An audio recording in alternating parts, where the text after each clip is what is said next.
Magandang araw po mga kababayan at sa aking mga YouTube subscriber. Magandang umaga po sa inyong lahat. So hulaan niyo po kung saan na naman ako. So nandito na naman ako sa kagubatan, sa bundok. So andito po pala ako sa lugar kung saan ako lumaki. Dito sa lugar ng aking mga magulang.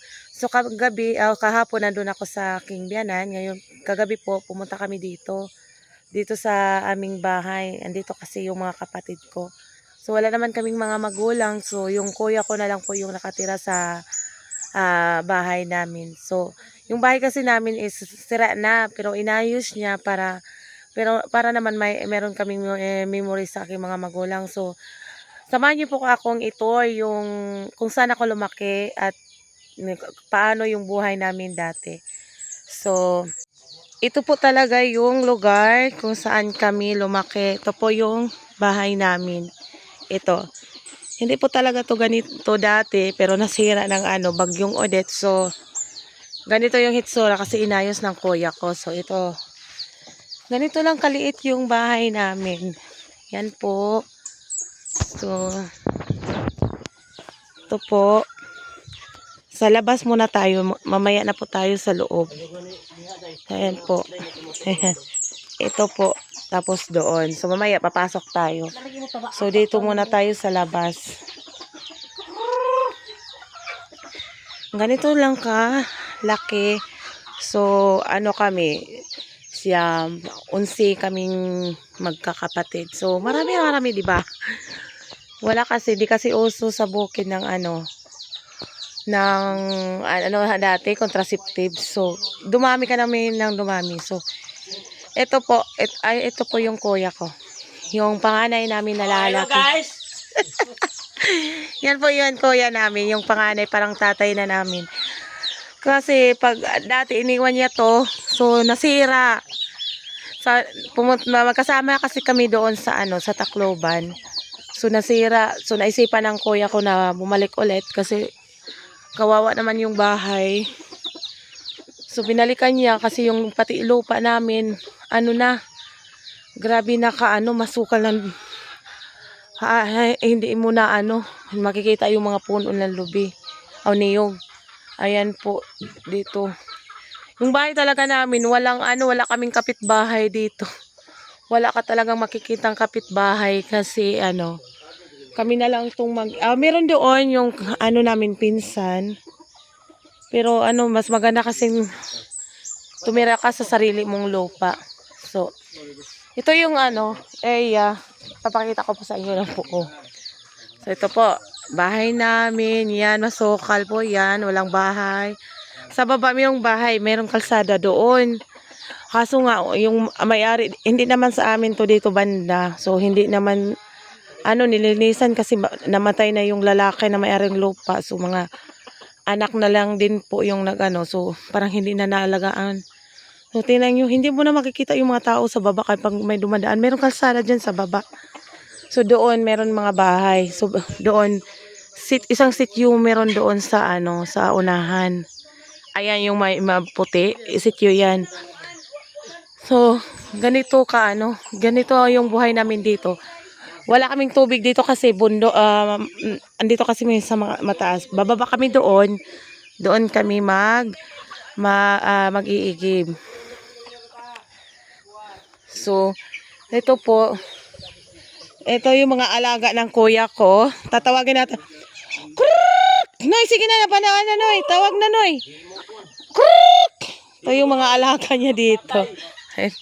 Papasalamat kami. Nandito yung kuya ko. Yung trabaho mo, Mama, Noy? Yung yung kuya ko dito, kahit na lang yung mga pinapasok, mga trabaho niya dito. Pag kukupra, tapos sanggot. Ang Tagalog sanggot, kuhang tuba. Pag pumupunta kami dito, dito talaga kami diretso kasi andito yung bahay, tapos andito kuya namin. Dito kami pag merong mga okasyon, dito talaga kami diretso yung dati hindi ganito, kawayan lang to. Yung meron tong sahig. Nandun sa loob yung asawa ng kuya ko. So yung picture. Ito yung asawa lang ng kuya ko. Siya lang yung gumagawa nito. Okay, kasi kuya ko busy. So, ginagawa niya ng ano para ano. Meron na siyang mga lingkuran. O, pag punta kasi kami dito, hindi talaga kami kakasya. Pero, ginagawa namin yan ng paraan. Kasya kami dito. Tingnan, pagpasok nyo, ganito. Sahig. Ito, dito lang. Ito. Ito sahig. So, dito pagpasok. Yan. Meron ditong ginawa ng ate ko na double deck. Kasi marami-rami kami. So, meron pa ditong alagang pusa na pamangkin ko. Hello! So, dito, ginawan niya para merong space. Kasi hindi nga magkasya yung mga pamangkin niya kanang dami. Ganito na kaliit bahay namin. So, 11 kami. Tapos, ito po yung kusina. Kusina. Bahay namin is maliit lang po talaga. Kubo lang. Yan. Ito. Ganito pag sa bukid. Ayan po. Dito. Yung gumagawa dito, yung asawa lang ng kuya ko. Magaling yan. Ito pala yung asawa ng kuya ko. Hello. Sila lang dito tatlo kasi yung mga anak niya nandun sa city. Nag-eskwela. So, ito, kahoy. Doon yung bahay namin. Tapos, pupunta kami dito kasi dito yung alaga ng baboy ng kuya ko. So, ito yung mga alaga niya. Dito niya nilagay para yung baho hindi pupunta dito. So, ito talaga yung lupa namin. Papunta doon. So, maliit lang to. Kasya din na meron kaming mga matatanim. So, yung kuya ko na lang talaga yung ano dito, gumagawa. Kasi siya lang naman yung malapit. Yung dalawang lalaki is nandoon sa susunod na barangay. So, sila lang talaga dito mag-asawa. Tapos isa nilang anak. So sobrang tahimik. So, ganito. So, ito yung ano nila. Kasi, wala pang pangkuan yung kuya ko. So, ganito lang yung lagayan ng baboy niya. Tingnan nyo yung lagayan ng baboy niya. Ganito lang. Siguro manganganak to.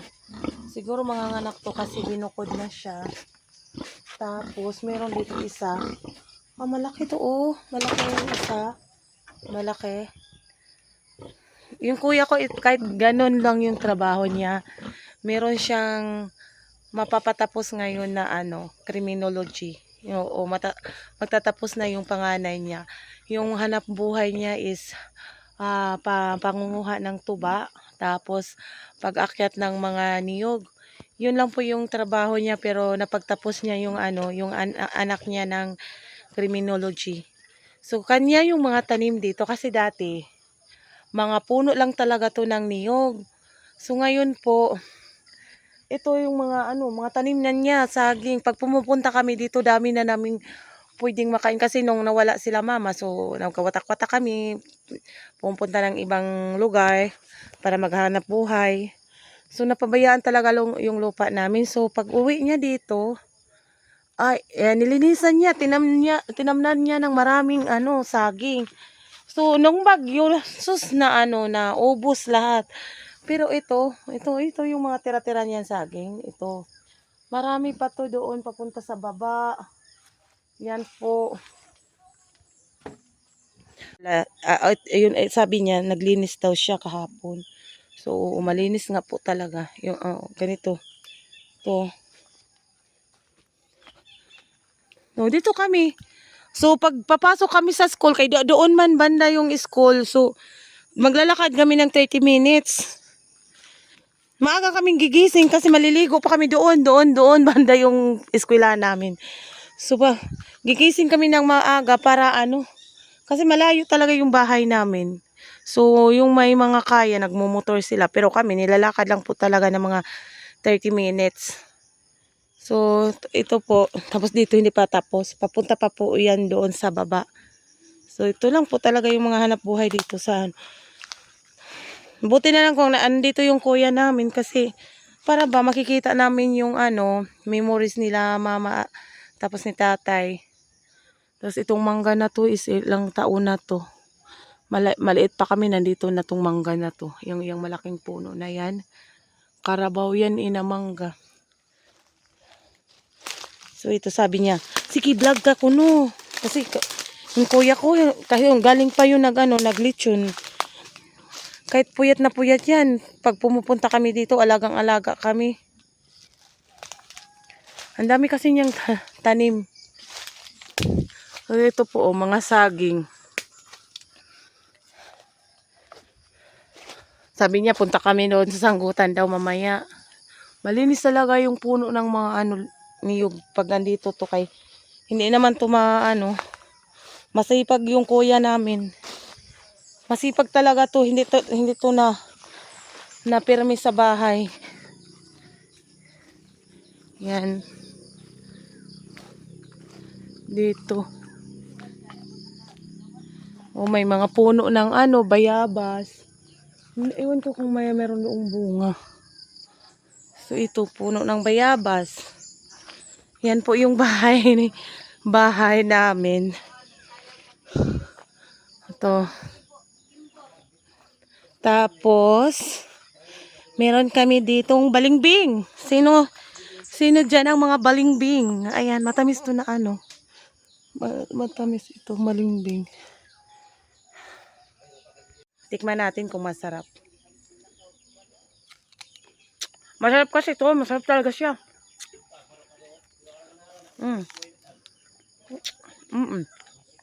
Masarap. Parang kasi maasim. Tingnan natin yung kung anong meron doon dito sa ilalim. Sabi ng asawa ng kuya ko na tingnan nyo yung underground. Meron underground yung bahay parang kahit ganito lang. May underground daw to. Tingnan natin yung laman. Ay wow! Pwede kasi dito yung mga binata. Dito niya pinapahiga kasi di naman kasya doon sa taas. So, dito sila natutulog. So anong meron? Mga tuba. Ay, naku, daming tuba. Ito yung mga benta ng kuya ko. Pag may mga okasyon, siya yung nagbibigay ng tuba. Dami kasi niyan tuba. Nasarap pa yung tuba niya. So, ito yun. Sinasara lang na. Tapos dito kami. Ito lang po talaga yung bahay namin. So, sobrang tahimik. Kaya pinili na Chris na doon sa tumira sa kanilang lupa.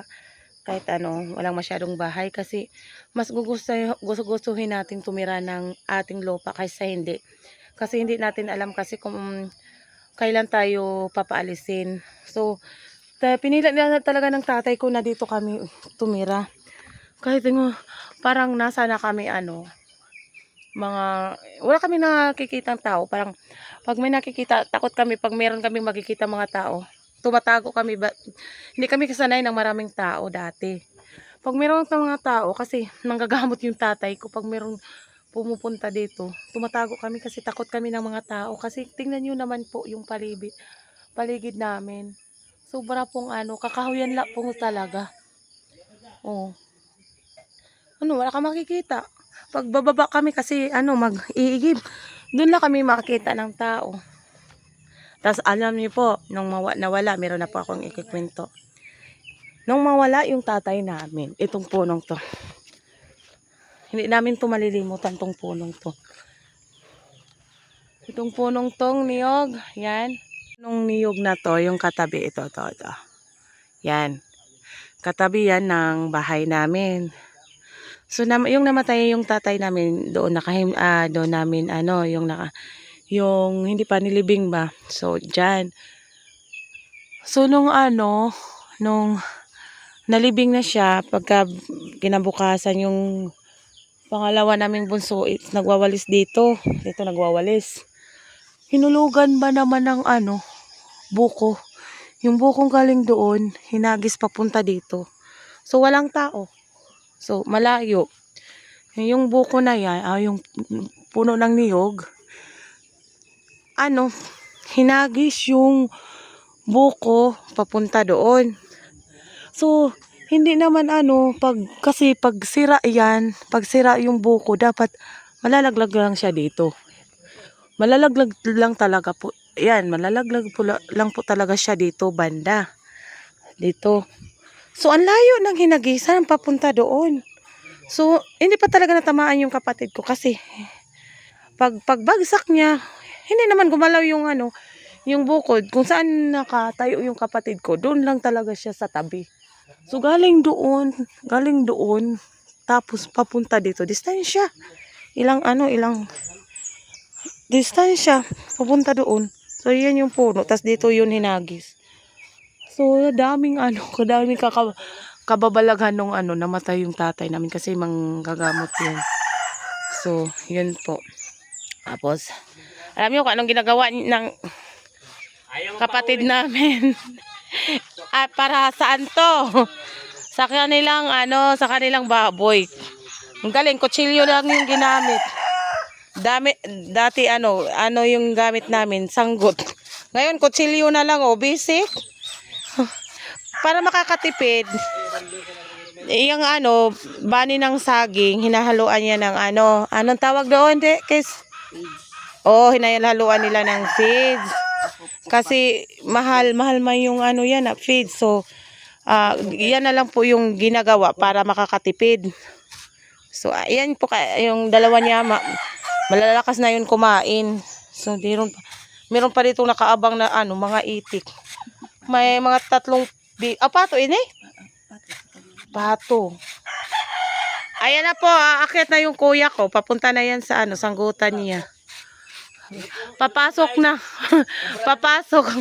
Papasok na siya sa office. galing pa yan naglitsyon. Walang tulog. Alas 12 umalis. Hindi, nag-ihaw sila ng baboy. Hindi sa kanila. Magaling kasi ito maglitsyon. Ang galing talaga, masarap na masarap. Kung sino magpapalitsyon niya, dyan. Yung kuya ko magaling maglitsyon. So, siya yung kinukuha pag mayroong nagpapalitsyon. So, bali labor lang yun sa kanya. Kagabi, umalis yan alas 12 ng gabi. Tapos, umuwi alas 5. Bilis. Ilang oras lang manoy, no? 3 ka oras. 80 kilos. Ayan, aakyat na yan ng aakyat na yan. Aakyat na yan ng yung kanyang sanggutan kasi pagtawag. Andito po, meron pa pong mangga. Ang tagal na din tong manggang to. Tagal na tong manggang to. Ha?